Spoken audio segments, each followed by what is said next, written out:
प्रिय भाइयों और बहनों, आज बाइबल की पहली हत्या की घटना पर विचार करेंगे जब कैन ने अपने भाई हाबिल को मार डाला। यह कहानी हमें पाप, ईर्ष्या और घृणा के खतरों के बारे में बहुत कुछ सिखाती है।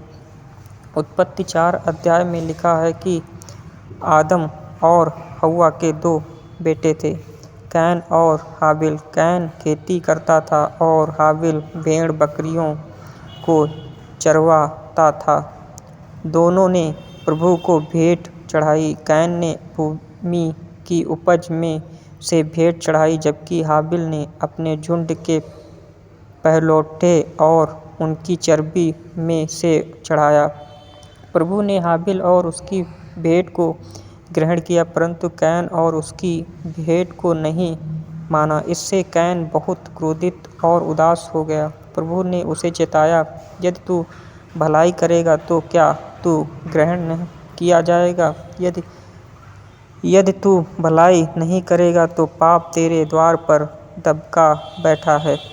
उसका लालच तुझ पर रहेगा, परंतु तुझे उस पर प्रभुता करनी होगी। उत्पत्ति 4:7 में लिखा है, लेकिन कैन ने प्रभु की चेतावनी की अनदेखी की। उसने अपने भाई हाबिल को मैदान में बुलाया और क्रोध, ईर्ष्या के वश होकर उसकी हत्या कर दी।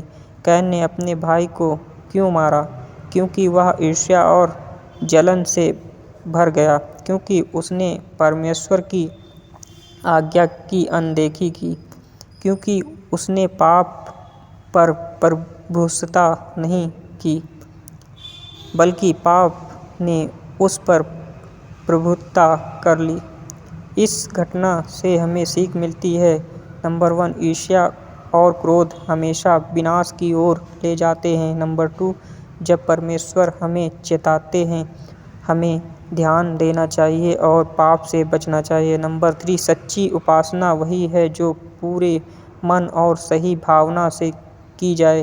प्रिय मित्रों, कैन और हाबिल की कहानी हमें यह याद दिलाती है कि पाप हमारे द्वार पर दबका रहता है, लेकिन यीशु मसीह में हमें विजय और पवित्र जीवन जीने की शक्ति मिलती है। अपने हृदय की रक्षा कीजिए, क्रोध और ईर्ष्या को जगह मत दीजिए। प्रभु यीशु में चलिए, क्योंकि वही भाइयों और बहनों, कैन ने अपने भाई हाबिल को इसलिए मार डाला क्योंकि उसके मन में ईर्ष्या, क्रोध और पाप भर गया था। यह हमें सिखाता है कि अगर हम अपने हृदय को नियंत्रित नहीं करेंगे तो पाप हमें अपने वश में कर लेगा।